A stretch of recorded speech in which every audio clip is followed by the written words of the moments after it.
Today I'm going riding over at my family's property. They've got a big open lane where I can practice wheelies. I've been trying to improve on my wheelies this summer, so today is a wheelie practice day.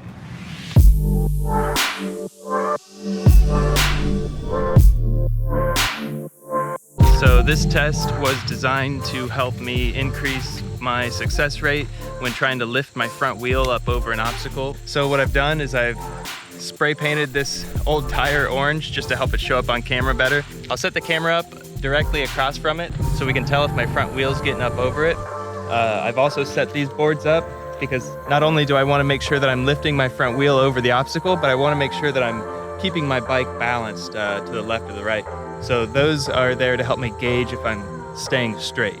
So if I lift the front wheel over the obstacle, but I'm off to the left, then I consider that a fail. So I give myself 10 tries, so it'll be a success rate based out of 10 tries.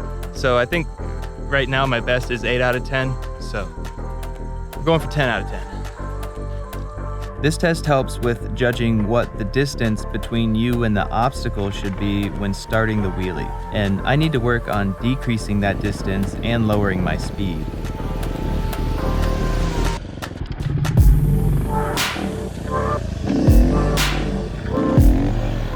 10 out of 10 didn't happen. I stalled it once and veered left. If I'm off balance, it tends to be to the left. I think that's because I'm being cautious on the throttle side when pulling back on the bars because I don't want to blip the throttle and flip over. And just being more aware of that has helped keep my bike straight, but I still screw it up sometimes. This graph shows my progress, and for this wheelie test, I started off pretty good at a 70% success rate and then had a few 80 and 90%. I have 2 other wheelie tests that I've been practicing and tracking my progress on. The second test is similar to the first test, but it's from a dead stop. I started with just that first slow pace test, and when I was failing at it, I thought, well, then that would leave me stopped in front of the obstacle, so I should get good at lifting my front wheel from a dead stop as well. It'll give me a second try to get over that obstacle. I'm less successful out of 10 tries at this because I consider stalling the bike failing. Even though I'll lift the front wheel way up, sometimes it'll happen too fast where I smash my rear brake too hard to bring the front wheel down to where it stops the engine and it stalls the bike. So in a race, obviously you don't want to stall the bike. So when I'm practicing, I consider stalling the bike a failure. So I want to, and that'll make me get better at grabbing the clutch when I hit the brake and whatever I need to do to keep that engine going. We'll get going on this one now, 10 tries.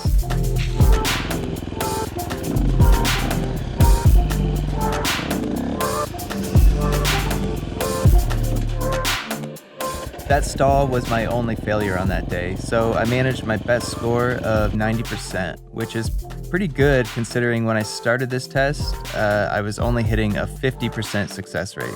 Okay, for this third test, it's strictly front wheel air time. So I want to learn real slow first gear wheelies where you just kind of riding that balance point and using the rear brake and the throttle to just kind of keep it going. So this is just front wheel air time, which will be measured by this camera, and this camera will be mounted here, and it just stares at the front wheel, so I'll be able to measure exactly when the front wheel leaves the ground and when the front wheel returns to the ground.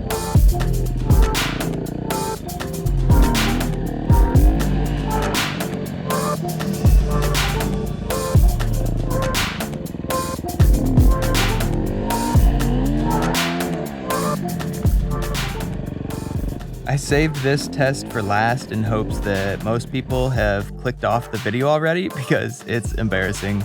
This graph is deceiving because it looks like I'm making progress, but when you place a reasonable goal in, the truth comes out. I am not really progressing. So I made some changes to how I'm practicing this, which I'll show you in the next video. So subscribe so you don't miss it, like the video if you liked the video, and let me know in the comments if you see something that might help me improve.